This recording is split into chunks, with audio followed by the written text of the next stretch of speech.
A Peace to End All Peace by David Fromkin, Part 2. In early 1920, an army of some 30,000 Turkish regulars, led by Mustafa Kemal Atatürk, launched a revolt and had already defeated a small French unit.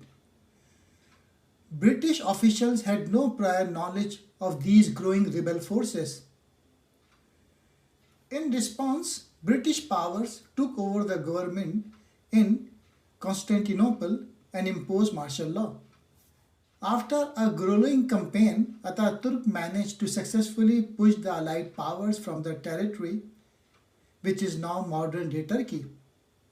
By November 1922, his troops reached Istanbul and deposed Sultan Mahmud, putting the final nail in the coffin of 6 centuries of Ottoman rule.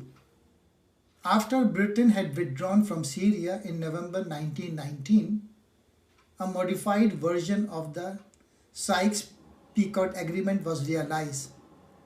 With the exception of the Arabian Peninsula, no lands in the Middle East would enjoy real independence. Britain controlled modern-day Palestine, Iraq and Egypt, while France controlled Syria and Lebanon. By March 1920, shortly after Atatürk declared Turkish independence, the Syrian leadership declared Syria an independent state, encompassing the territories of Syria, Palestine and Lebanon. This declaration led to war with France and ended with the French occupation of Damascus in July. The British quickly realized that Palestinian opposition would be a serious obstacle for its Zionist project. The British tried to convince the Palestinian leadership of the economic benefits of the project, touting improvements such as electrification, the irrigation of the Jordan Valley, and increased employment. By the end of 1922, the borders of the Middle East as we know them today had been drawn, just as in the Americas and in Africa. The Middle East was divided into European-style states.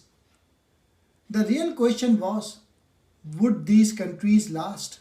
The Ottoman Empire, Europe's sick man, was gone, no longer able to rule these vast lands as it had for so many centuries. Now the land was boxed by arbitrary borders and ruled by European colonists and misplaced monarchs. Marginalized opposition groups fought for a voice in the new confused order. Notable examples including the ongoing Arab-Israeli conflict, the Iraq War and the Syrian Civil War. When Rome finally collapsed at the end of the Roman Empire, all of Europe was ravaged by nearly 1,000 years of conflict. Unfortunately, the crisis resulting from the defeat of the Ottoman Empire so many decades ago will no doubt linger for many years to come. The violence and conflict in the Middle East today is mostly the result of European colonial ambitions during World War I. The decision by the British and French to dismantle the Ottoman Empire and replace it with colonial rule led to the drawings of arbitrary borders and the propping of unsuitable foreign rulers.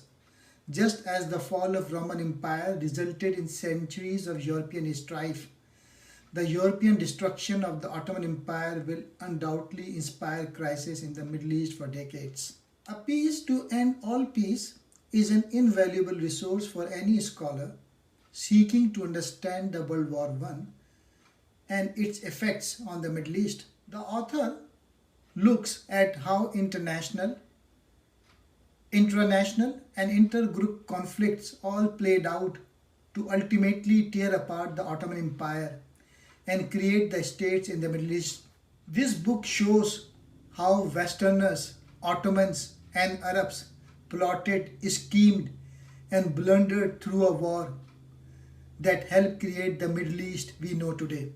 This book that took the author 10 years to complete.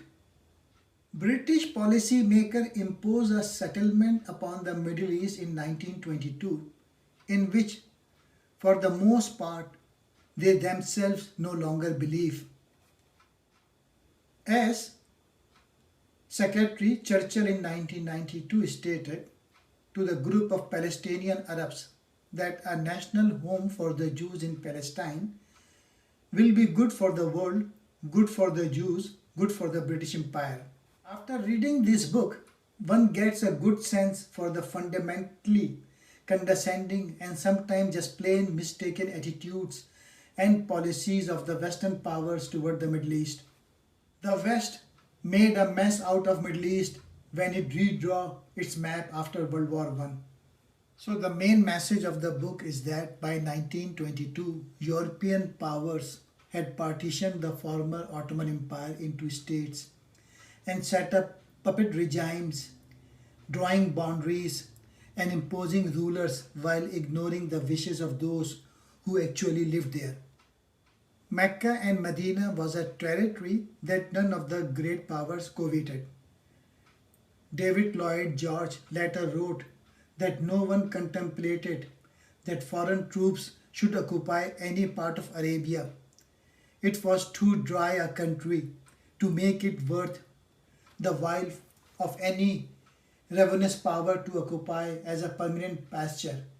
It was not then known that there was immense deposits of oil in the region.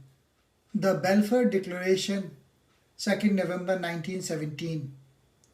Dear Lord Rothschild, I have much pleasure in conveying to you, on behalf of His Majesty's government, the following declaration of sympathy with Jewish Zionist aspiration, which has been submitted to and approved by the Cabinet.